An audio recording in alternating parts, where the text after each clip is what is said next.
Bom dia a todos.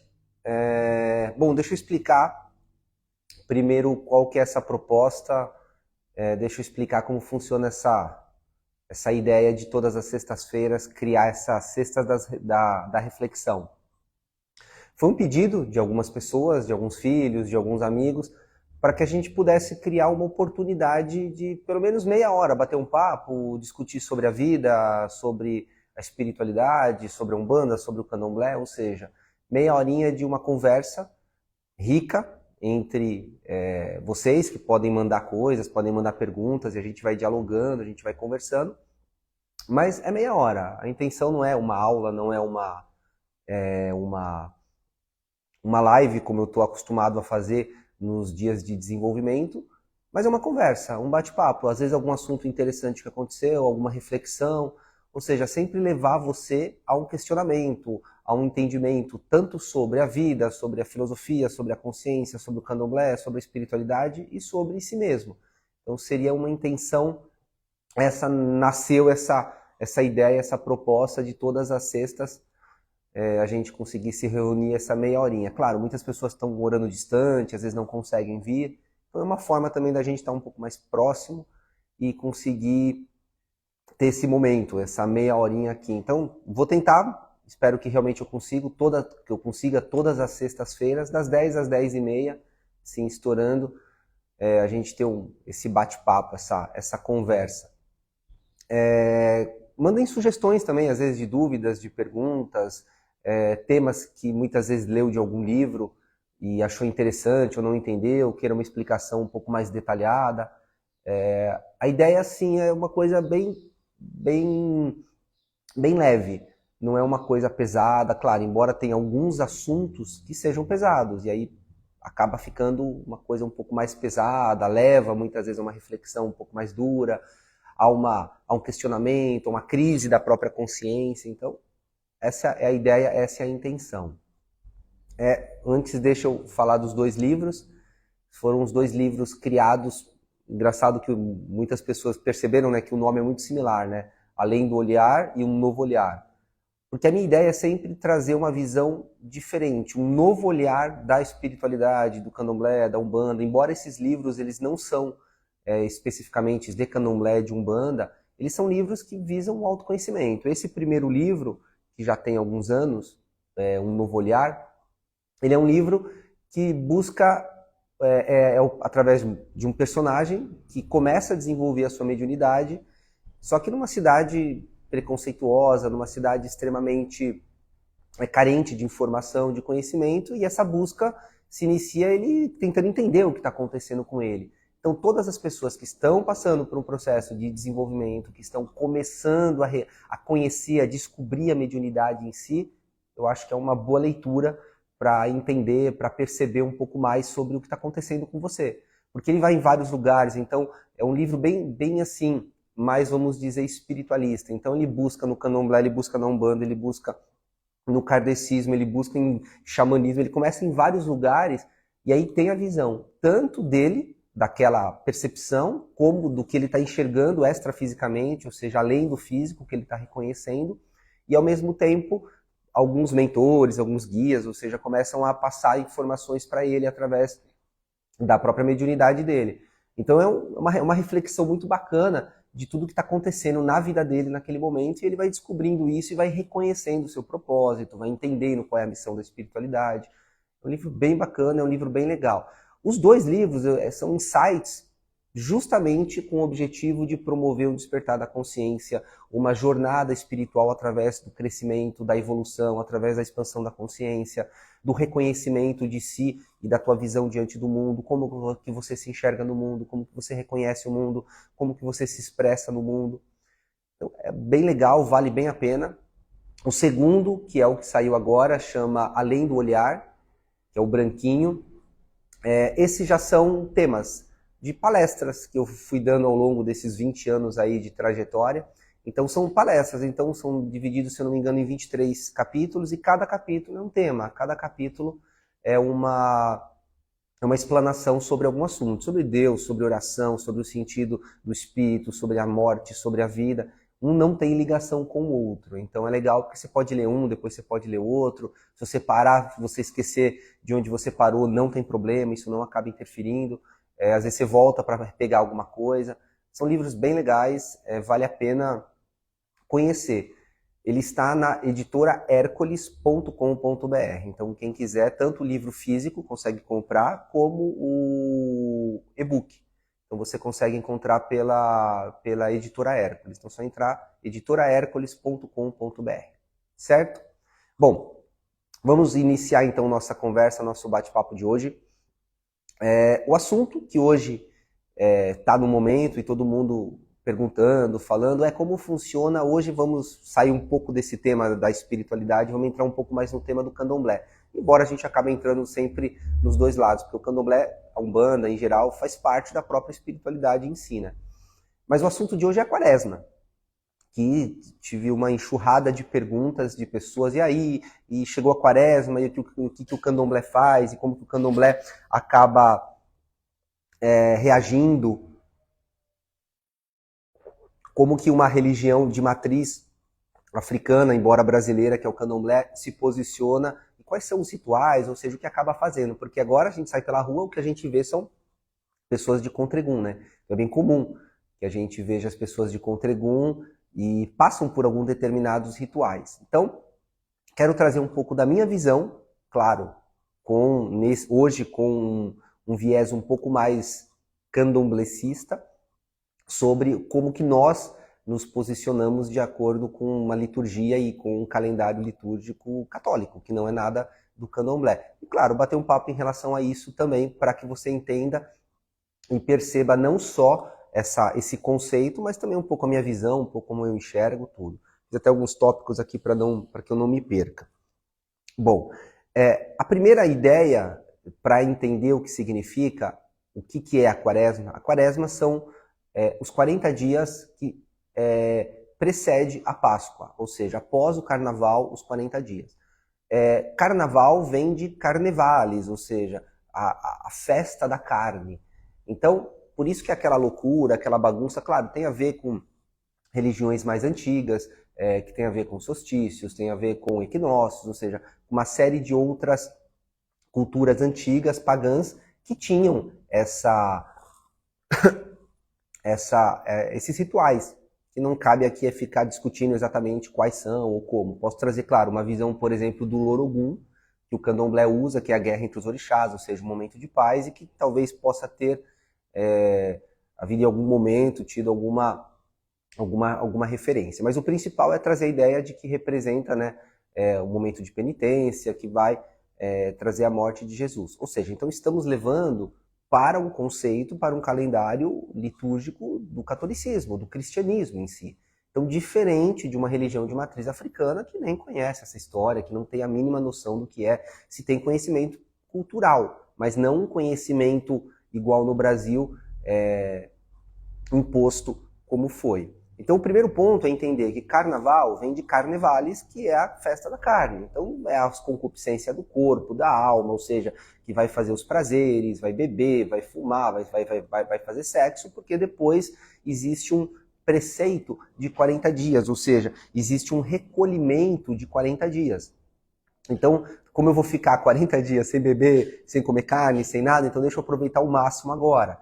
E aí por isso que vem de carnevales. Existem também outros conceitos que diz que vem de carvales, que é de um carro, que eram os carros alegóricos, ou seja, os carros que saíam para fazer as bagunças na rua, tudo aqueles. E daí nascem os trio elétricos, os carros alegóricos. Então também tem-se essa ideia. Ou seja, existem vários, porque como é uma coisa antiga, quem conta um conto aumenta um ponto, né? Então isso acaba ficando mais difícil de entender exatamente a raiz. Mas pegando etimologicamente falando a palavra, é o que dá a se entender. Uma coisa curiosa que eu acho, sempre dentro da ideia cristã, sempre dentro dessa ideia, existe a noção de penitência, a noção de um sofrimento que há.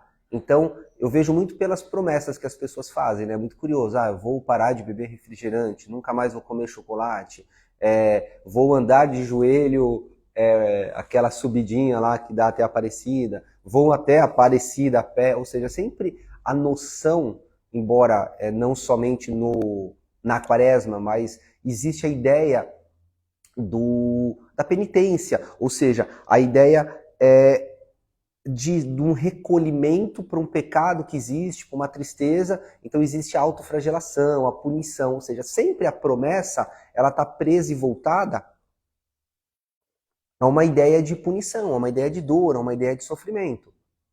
Isso eu já acho que é extremamente curioso até, para não dizer outra coisa. Porque eu nunca vejo ninguém fazer uma promessa de que vai terminar de ler um livro, que vai estudar, vai terminar aquela faculdade. Não, prometo que esse ano eu vou me matricular numa escola de inglês, eu prometo que esse ano eu vou ir para academia. É engraçado, sempre a promessa, ela está ligada, ela está presa a um sofrimento, a uma submissão do prazer, a uma tristeza que vai trazer a você uma certa dor. Engraçado, por que não criar justamente o oposto? A ideia de que aquilo possa te promover ao crescimento, a uma evolução. Ou seja, eu prometo com que toda semana eu vou ler um livro. Eu prometo que eu vou terminar a minha faculdade. Eu prometo que eu vou todo dia fazer uma boa ação. Eu acho que, geralmente, no meu ponto de vista, a ideia de você criar uma promessa não é alguma coisa que vai te trazer uma ideia de vitimismo, de mártir, que as pessoas vão ficar com dó, que você está em sofrimento. Eu acho que é justamente o contrário. É como se fosse uma alavanca, uma catapulta que precisa te conduzir a uma situação à frente, uma situação acima, além daquele espaço, daquela experiência, de onde você está. Então eu acredito que vamos começar a mudar um pouco essa ideia de que eu preciso sofrer para aprender, ou para me espiar, ou para crescer. Não. O candomblé nunca acreditou nisso. No entanto, que a ideia de pecado não é uma ideia que faz parte da matriz africana. Se você conversa com os povos, com o povo africano, principalmente de Yorubá, Ofon, Ojeje, de uma raiz mais nigeriana, da Omé, não existe a ideia de pecado. Se tua vida está com problema, não é porque você está sofrendo, espiando, é porque você está em desequilíbrio, existem algumas atitudes, posicionamentos, seja espiritual, mental, emocional, que gerou um desequilíbrio na sua vida, e você não está na sintonia do teu orixá. Ou seja, você não criou uma sinergia entre você e seu orixá. Consequentemente, isso vai te levar ao desequilíbrio. Esse desequilíbrio vai se manifestar na sua vida através de problema, através de doença, através de sofrimento, através de miséria, através de infortúnios. Depende qual é aquele Odu, vamos dizer, aquele destino que acaba virando, as consequências virão. Porque as consequências você não tem como fugir delas. Então, vamos trocar essa ideia e entender que talvez essa ideia de promessa não seja algo a te trazer crescimento, dor, mas que algo que possa te promover e gerar uma expansão de consciência, um crescimento, acelerar seu processo nessa jornada espiritual, levar você a questionamentos, a reflexões, que possa ser uma catapulta que vai te jogar lá em cima, como se fosse um gancho de um alpinista, que ele sempre atira acima de onde ele está, para onde ele tem a intenção de ir, para onde ele quer. Então, eu acredito que isso possa ser como se fosse um compromisso, em vez de promessa, talvez acho que compromisso seja uma palavra melhor, um compromisso que possa elevar seu padrão moral e espiritual. Então, vamos tirar essa ideia de que eu preciso sofrer, eu preciso isso. Então, esse é um dos primeiros pontos que eu acho interessante citar. O segundo, essa ideia que é uma liturgia, querendo ou não, é um calendário cristão. Então o candomblé ele não reconhece isso, não tem isso, vamos fazer um ritual, vamos botar um contrego. Não. Muitas vezes isso é comum na Umbanda, porque a Umbanda ela tem uma relação muito grande com o kardecismo, com o cristianismo, através do sincretismo que houve entre os orixás e os santos católicos. Então, por conta disso, há, óbvio, uma presença muito grande dessa época, desse momento, por conta, até mesmo porque o catolicismo é a maior religião aqui do Brasil. Os números, eu não sei exatamente agora, mas é absurdo a quantidade de pessoas que são católicas. Tudo bem, a maioria não praticante, mas ainda assim se batizaram, ou muitos são cristãos, vamos dizer que 99% existe. Tudo bem, tem o pezinho ali na macumba, leva para benzer, faz um banhozinho, prepara alguma coisa, sempre está com uma rodinha do lado atrás da orelha, mas ainda assim a ideia cristã mesmo ainda nós sendo um país laico. Muitos vão falar, não, mas já vi muitas mães de santo de candomblé também fazendo isso. Claro, existe, porque essas mães de santos mais antigas, elas faziam parte de algumas irmandades, principalmente da Bahia. Irmandade de Nossa Senhora de Boa Morte, de Santa Bárbara, na Igreja de São Félix, em Salvador principalmente. Então essas mães de santos, além de cultuarem seu orixá num terreiro, elas iam às missas, aos domingos. Porque existia essa necessidade de manter uma boa relação com a sociedade, com os padres, ou seja, com todo aquele conceito que era muito presente, muito intenso na década de 30, 40, 50, décadas mais antigas. Porque existia ainda uma presença, por mais que a Idade Média tenha acabado, existe ainda uma presença muito grande da igreja em cima da sociedade, que comandou por muitos anos. E então, elas frequentavam. Então, claro, que elas, em respeito a uma outra religião, porque não tem como, se você exige e busca um respeito à sua opinião, à sua religião, que você respeite também a outra opinião, a outra religião. Então, elas, claro, por fazerem, não digo nem participarem, mas por serem aquelas pessoas responsáveis, principalmente por essas irmandades, por estar dentro da igreja, existia esse respeito também à quaresma. Então, é comum, tal mãe de santo antiga respeitava a quaresma, não comia carne e tal. Tudo bem, mas não se tem conhecimento de que ela fazia algum ritual. Bom, isso já é uma coisa que é bem nítido, está bem claro. Tudo bem, ela respeitava os dogmas e os dogmas católicos, mas ela não vou fazer aqui um sincretismo e vou fazer uma gira, um toque meio missa, com sentido mais cristão ou católico. Não, isso não existe. A Umbanda, sim, criou alguns rituais foram criados com esse propósito de limpeza de corpo, de proteção, tal, que é coisa também que eu vou falar. Então, existe uma ideia de que o período da quaresma acaba ficando um período um pouco mais denso, um pouco mais pesado. Já ouvi, ontem mesmo estava aqui e ouvi uma filha de santo do terreiro que ela vinha, que falava que na quaresma parece que as portas do inferno acabam se abrindo e tudo fica maravilhoso, todo mundo pode ir fazer o que acontecer do jeito que quiser. Ou seja, já ouvi essa narrativa até. Já ouvi também de que nesse período não se pode trabalhar muito com direita, só esquerda, então é só Exu que trabalha bastante. Aí tem gente que vai fazer aquelas limpezas no corpo, então com sal ou coisas do tipo. Já ouvi expressão de que na quaresma, deixa eu me recordar, trabalhos que são feitos na quaresma só podem ser desmanchados na quaresma. Ou seja, existe um mito muito grande em cima de tudo isso. O que eu, particularmente, acabo acreditando ao longo desses 20 anos aí para mais de relação com a espiritualidade, com uma casa e ao mesmo tempo a quaresma. Espiritualmente falando, nada. Nunca percebi, nunca notei, nunca tive informação de que nesse momento há uma mudança entre essa relação entre o plano espiritual e o plano físico. Nunca ouvi absolutamente nada disso. Até mesmo porque seria uma coisa incoerente, né? Um determinado momento do ano, as portas do inferno se abrem e pode fazer o que quiser. Bom, como assim? Isso já é uma ideia pagã, que é o próprio carnaval, que naquele momento pode ser tudo. No entanto, que tem uma lenda antiga, que algumas cidades, que é real isso, não é só lenda, é real, de que em algumas cidades existia o rei Momo, né, que é o bobo da corte, muitas vezes, ele assumia o trono. E durante 5, 9 dias, não lembro exato, ele assumia a cidade como rei. E se invertia os papéis. Quem era servo virava senhor, quem era senhor virava escravo e servo. E se invertia. E era uma bagunça, justamente, era uma bagunça total aquilo. E o rei da cidade, ele saía e entregava o trono para o bobo da corte. Daí rei Momo, ou seja, o rei Momo, o rei bobo tal que tinha, que era aquele. E aí a cidade tudo virava um caos. E aí depois daquele momento, não, vamos acabar porque a cidade está entrando num caos. Precisamos estipular essa ordem novamente, que eram os rituais antigos pagãos.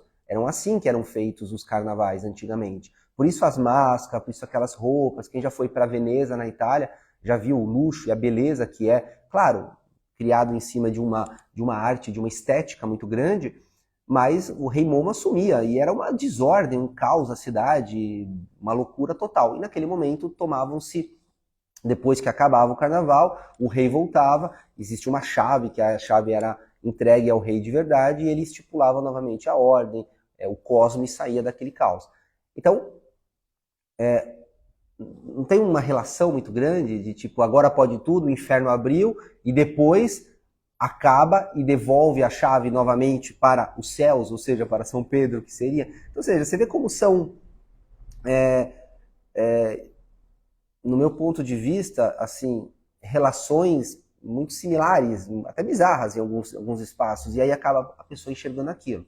O que eu posso dizer de percepção é que nesse momento da quaresma, por muitas pessoas estarem com este pensamento, por pensarem dessa forma, por ficarem com medo, por baixarem o seu padrão, claro, a egrégora do ambiente, ou seja, o ambiente acaba ficando um pouco mais denso, mas não porque espiritualmente abriu a porta do inferno e tudo ficou mais vivo, mais presente, não. Simplesmente porque, através do inconsciente coletivo, estamos todos ligados. Se 1/3 de uma população, por exemplo, começa a vibrar a determinada frequência, com certeza isso vai influenciar, vai trazer uma certa ressonância em pessoas, em lugares que estão ao lado. Isso já é provado até. É provado que em uma determinada ilha, especificamente, tinha alguns macacos que eles não sabiam comer de uma determinada forma, tal. Eu não lembro exatamente, eu vou pegar essa história, depois eu conto para vocês. E aí eles ensinaram para um determinado macaco a lavar. Eles jogavam frutas, caíam todas as frutas meio que na areia, e eles comiam daquele jeito, e não sabiam abrir e tal. E aí se ensinaram aqueles macacos a lavarem as frutas, alguma coisa assim, que eram macacos de ilhas próximas, acho que 2 ou 3 ilhas próximas remotas. E aí eles aprenderam a usar a pedra, instrumento, e conseguiam abrir e comer. Esses macacos não tinham acesso às outras ilhas, não tinham como saber. Só que como aquele grande grupo de macacos fizeram aquele ato de lavar, de pegar uma pedra, de abrir coisas do tipo, claro, aquilo foi jogado no inconsciente coletivo. Na mesma semana, nas outras ilhas, os outros macacos começaram a fazer a mesma coisa. Olha que coisa curiosa, como que quando você impregna algo no consciente coletivo, pessoas próximas começam justamente a receber aquela informação, ter aquele conhecimento daquilo. Então isso é uma coisa curiosa. E eu acho que é o que acontece aqui. Se muitas pessoas têm medo, acham que a porta do inferno está aberta, ficam numa frequência, sabe, mais baixa, esperando alguma coisa ruim, com certeza isso vai ser plasmado, ou seja, isso vai ser levado ao inconsciente coletivo, e todas as pessoas que têm um pouco de sensibilidade vão perceber e vão sentir. E aí, óbvio, vão falar, nossa, realmente a porta do inferno está aberta, parece que tudo está mais próximo, parece que o chão subiu. Não, eu acredito, pela minha experiência, pela minha sensibilidade, pela minha percepção, que é isso que acontece. São essas pessoas que acabam influenciando. Existe, claro, dentro do candomblé um ritual específico que é feito na quaresma, mas não tem nada a ver com a quaresma, que é o Lorogum, que é a guerra entre os orixás, que é um ritual muito bonito, que não vem ao caso agora para falar, já estamos quase no final, que é meia horinha mesmo, a intenção é um papo rápido, uma conversa, não é te prender 1 hora aí, mas é só para te trazer um conhecimento, um esclarecimento de alguma coisa, tá? E aí, isso, claro, consequentemente, acaba levando a problemas, a conflitos, a uma série de momentos delicados, negativos, diante da própria realidade, do próprio presente que a pessoa está vivendo. Justamente porque elas acabam trazendo para a vida delas consequências um pouco mais negativas, um pouco mais densas, por estarem percebendo essa vibração. Mas é aquilo que eu sempre falo, o importante não é só perceber, é saber de onde vem. Muitas vezes você reconhece o efeito, você tem o efeito ali nitidamente presente, mas você não tem a causa, você desconhece a causa. Então é reconhecer essa causa, de onde vem essa energia, percebe? Às vezes a energia que tá legal, que na quarta-feira começou ruim, você fala, foi a entrada da quaresma. Não, às vezes foi o lugar que você foi a pessoa que você estava do lado, foi alguém que você encontrou e que não estava bem, e aquilo acabou te influenciando, acabou te prejudicando. Então fique atento a isso. É importante esse lado de deixar a anteninha um pouco mais ligada, deixar a anteninha um pouco mais aberta. Certo? Acho que isso é uma ideia mais simples. Claro, poderia falar mais uma meia hora sobre esse assunto, mas não é essa a intenção. A intenção é uma pílula mesmo, uma coisa bem rápida, tal. E trazer sempre no final agora, nesses últimos 5 minutinhos, algum assunto de algum livro para que a gente possa refletir, ou seja, trazer algum assunto mais legal. E o que me sugeriram, das pessoas que leram, é na página 366, que é do último capítulo até do livro, que se chama Alfabetizando. Então eu falo sobre amizade, sobre a dor, sobre o casamento, sobre vários pontos de vista, trazendo realmente uma nova releitura para você. E a pessoa me mandou justamente isso, esse ponto, e falou, gostaria que você lesse essa parte para deixar como reflexão final do dia. E aí justamente na página 366, sobre o casamento, no Alfabetizando o Casamento, que está assim, vou ler para vocês. Será que existe um segredo para uma convivência pacífica e harmoniosa com outro ser humano? Talvez o segredo para um relacionamento duradouro e amoroso seja a parte de compreender cada indivíduo em sua singularidade. Ambos já tiveram experiências amorosas e relacionamentos anteriores, e podem extrair valiosas lições disso tudo. Afinal, perder um amor não é o fim da capacidade de amar. Deixa eu beber uma água enquanto passa o helicóptero.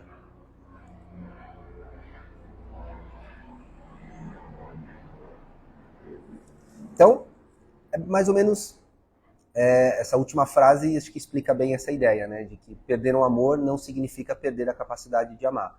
Estar aberto realmente a amar, estar aberto a amar todas as pessoas, amar a si mesmo, o seu presente, a sua história, o seu passado, porque você chegou onde chegou, tá onde tá também pelo que você passou. A gente muitas vezes tende a dar muitas vezes aos nossos filhos, às pessoas que a gente ama, tudo aquilo que a gente não teve. Mas a gente esquece de dar justamente aquilo que a gente teve, porque nós somos o conjunto do que tivemos, não daquilo que não tivemos, porque aquilo que não existiu muitas vezes não fez tanta falta e não percebemos ela. Então, queria deixar essa reflexão final para você.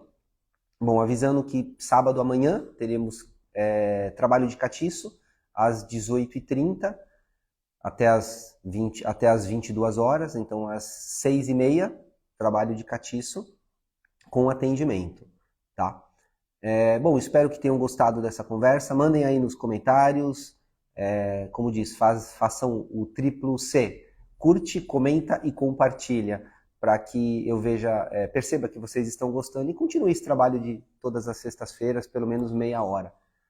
Tá bom? Valeu. Espero que tenha gostado desse nosso bate-papo, dessa conversa. Dão ideias de temas diferentes, de próximos temas de conversa, que vou ficar bem satisfeito em perceber que todo mundo está animado com essa proposta. Afinal de contas, é uma oportunidade legal de, mesmo distante, ainda continuarmos e ainda podemos estar juntos. Beleza? Boa sexta-feira a todos. Dia do Branquinho, não esquece que Oxalá abençoe a todos, que Oxalá esteja na vida de todos. E bença aos mais velhos, aos mais novos, e até amanhã quem virá no trabalho. Tchau, tchau.